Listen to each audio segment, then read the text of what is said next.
Welcome back to another day of Bible study. So glad that you're here with us as we continue on through our discussion of brave conversations. Today, our fourth and final day in the subject of creating safe spaces. I hope that this has been as meaningful for you as it has been for me as we've made this journey. Today, we find ourselves in Psalm chapter 4. All of this made possible thanks to the generosity of all of those who call Christ's Table their home ministry. If you'd like to find out more about us, we encourage you to visit our website, www.christtable.today. Would love for you to sign up for the email list there and even consider donating. I have a gift that I love to send to those people who donate, a box with a whole bunch of resources. Donation of any size will send that out to you ASAP. Now, if you want to join us on this Bible study journey, we're here Monday through Thursdays every single day over the next few weeks, and you can download the entire reading schedule and the entire topic list of Brave Conversations by going to go.christtable.today/brave. Now, a couple of things that I want to tell you about. We have some in-person gatherings that we would love for you to be a part of. If you are in South Florida, in a little over a week, on Sunday, October 24th, we're going to be meeting together in Jupiter at Carlin Park. Or if you're somewhere in the neighborhood of northeastern Ohio, we would love to have you join us this Sunday on October 17th. We will be in Willoughby, Ohio at Daniels Park at 11 a.m. You can find out more information on our website about both of those at www.christtable.today. Well, why don't we dig in? As we've been discussing this idea of safe spaces, one of the things that we have walked into this conversation aware of is that the church has not always been a place where safe conversations are allowed to occur. That needs to change. As we look at the life of Jesus and we look through the Bible, what we see is that if there is any place in the world where we should be able to have a safe conversation about a difficult topic, about a personal topic, or about a topic that may be gray and not as black and white as we might wish it to be, the church and followers of Jesus Christ should be the most open place in order to have those conversations. But that begins with us becoming the type of people who are safe places to have conversations. And in so doing, our churches and communities will then have safe spaces in which to have difficult conversations. Today, as we come to Psalm chapter 4, we're reminded that the book of Psalms is essentially a song book. Psalm chapter 4, though, has been traditionally called the evening song. Some of the content of Psalm chapter 4 will be familiar to you. Several of these verses are used many times in sayings that followers of God have a tendency to say. But whenever we take the entire psalm together, what we see is a song that has been, for a lot of people for a very long time, a song or a prayer that is prayed, sung, or read at the end of the day. And you'll see why. Psalm chapter 4, verse 1. Answer me, God, when I call to you. O God, who declares me innocent. Free me from my troubles. Have mercy on me and hear my prayer. When we jump into this song, what we find is that the songwriter, who is David, the king, is in a bad place. He's in harm's way. He finds himself in a situation that clearly is not providing safety, but is providing distress, concern for him. Maybe you have had situations in your life where you find yourself far away from safety and feeling very unsafe. This is going to resonate deeply with you. Now, we don't know the situation that's going on here. All that we know is how David feels and how he responds to the situation.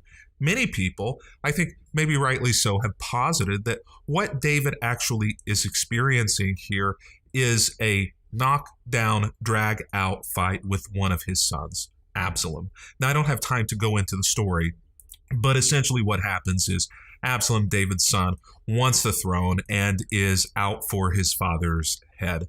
Now, you may not have had somebody who was trying to murder you, though I don't want to make any assumptions. Many of us have experienced the type of situation in our life where somebody was trying to assassinate our character, assassinate our relationships, was trying to cut us off from perhaps our job financially, was trying to cut us off from our family, was trying to cut us off from reality, trying to gaslight. Most all of us who have spent any length of time on this planet will resonate with this idea of calling out to God and praying, hoping, needing to be declared innocent from the charges, the accusations, the things that people are saying about you. It's going to resonate with all of us, this idea that God, please provide a safe space for me. Free me from this troublesome, unsafe space. Have mercy on me and hear my prayers. Now, the version that I'm reading, the New Living Translation, doesn't translate the second half of the verse quite in this way, but some of your translations will translate the verse, you have relieved me in my distress. Now, the way oftentimes we read that or hear that is, you have relieved me from my distress. That's not actually what the songwriter, what the psalmist David prays here or sings. David isn't saying, God, you have relieved me from my distress. David is saying, God, you have relieved me in my distress. This means that even in the midst of the chaos, even in the midst of the turmoil and the treacherous things that David is facing, he has still found some sense of safety. It's my prayer for you. That's my hope for you, that even in those moments where you find yourself in deep distress, deep struggle, heartache, questioning, not understanding how you got to where you are, and more importantly, how to get out of where you are, that God will still be able to provide for you, that the church will still be able to provide for you, that followers of God will still be able to provide for you some relief, some safety in the midst of, in the middle of your distress, that there may be this oasis of relief in the desert. He goes on to say, how long will you people ruin my reputation? How long will you make groundless accusations? How long will you continue your lies? And in the song, there is this interlude, this pause, this musical bridge where what has been said is allowed to sit and simmer. For anyone who has gone through anything like this, where someone is trying to ruin your reputation, who's made groundless accusations against you, who has lied, these are real questions. These are the things that make us feel unsafe, and these are the things that oftentimes push us away from the safety of our community of faith and push us away from the safety of our relationship with God. There are many of us who have walked away from God, or may currently have been and be walked away from God. We don't feel connected to our faith. We don't feel connected to a faith community because we were unable to reconcile these questions. God, how could you let that happen? How could you allow someone to ruin my reputation? God, how could you allow people to make groundless accusations? God, how could you allow people to continue in lying? David doesn't frame the question in that way, which I think is important. What David says is, how long are you going to let it go, God? He doesn't blame God for the fact that it happened, but he does. He does ask God how long he's going to let it go. And then he pauses. And he sits. I'm not sure exactly what David was waiting for, but maybe the rest of the song will give us some sort of a clue. David eventually speaks back up in the song and says, you can be sure of this. The Lord set apart the godly for himself. The Lord will answer when I call him. Even in the midst of this distress that he's walking through, it's amazing to me that David still recognizes that he has been set apart for God from himself. Even though he's in the middle of this distress, there is still this idea that David is special. And you are too.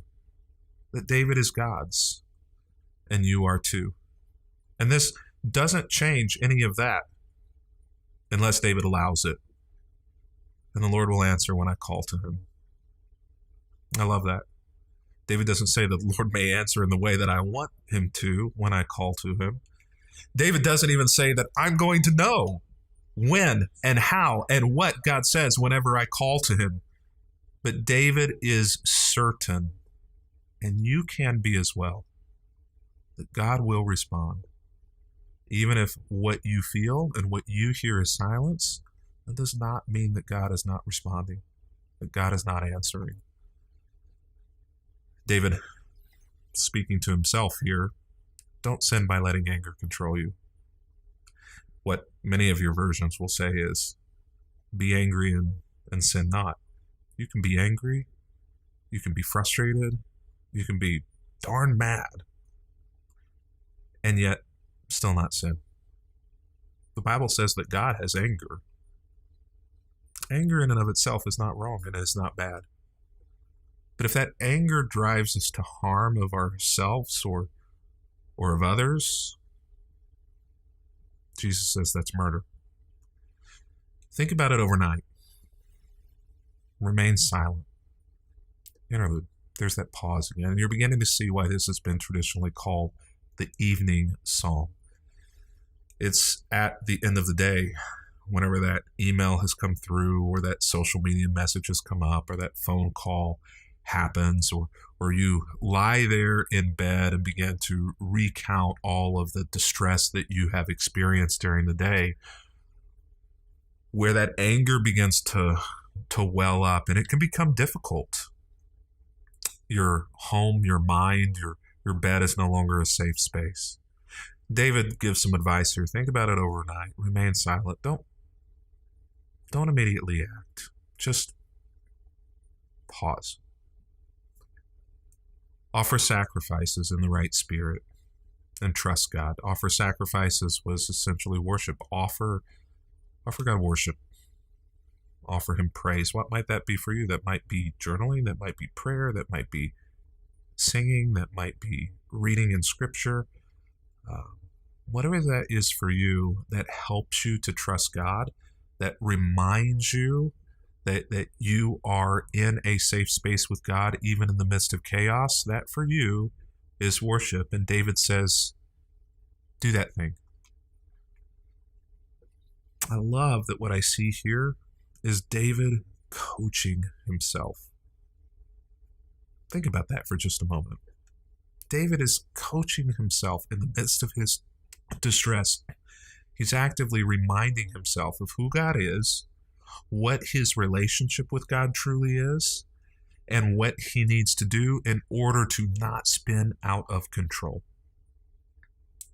Sometimes, when you don't feel safe, when you're under attack, when you're not receiving help anywhere outside of yourself from the people who should be helping you, from the church, from your family, from your neighbors and connections and community, all of those things that are supposed to be there for you when they're not, you have you. You have God.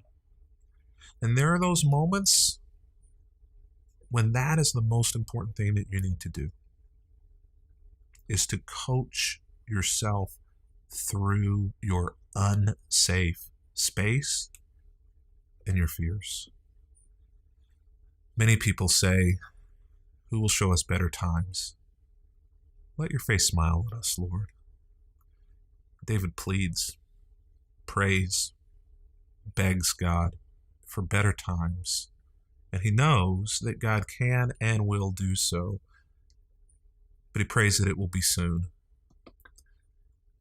You've given me greater joy, David says. It's almost again as though he's coaching himself here, reminding himself of who God is, how God has been, so as not to forget it. You've given me greater joy than those who have abundant harvests of grain and new wine. David says, you know what, a lot of people are rich. A lot of people have a lot of things. They think those things are providing them safety and joy. But God, really, my greatest joy is in you. And the greatest things that I have received are in you. I think that's true for you and I as well. So, again, here we go. The evening song. David concludes by saying, "In peace I will lie down and sleep, for you alone, O Lord, will keep me safe." Now remember, David is in deep distress here. David seems to be alone in this deep distress, so alone that he's having to now coach himself. His son, his own flesh and blood, his family member is out to absolutely destroy him. And if there is anybody who knows how to destroy someone, it's blood. It's family. They know you. They know your weaknesses. They know how to harm you. So I don't want us to think for a moment that David isn't in as bad off a way as you are or as you have been. David here knows what it looks like to face terror in the mirror and to walk through it. So we should listen. You should listen whenever David says that even in the midst of this chaos, there is hope that I can lie down in peace and sleep, knowing that, Lord, you're going to keep me safe. You're going to bring me through to the other side. If you have no safe space in your life, if the church has failed you with safe space, if your partner, if your family has failed you in offering safe space, if the community, friendships, relationships around you have failed you in offering you safe space, if your work, where you spend most of your time and energy, has failed you in offering safe space, you can be assured that God will always be there for you, offering safe space. No matter what you have faced or face, you must remember that ultimately your safe space is in God. It doesn't make the failure of all of those other influences, all of those other people, all of those other places in your life okay. No, it's not okay. And it needs to be called out. And it needs to be fixed. But you can be assured that no matter what you have faced or no matter what you are facing right now, God is still a safe space for you.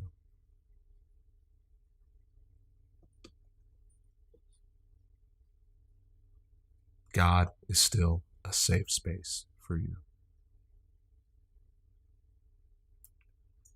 It's been good to be with you today. ChristTable.today. Go check us out. Be a part of what God is doing with us.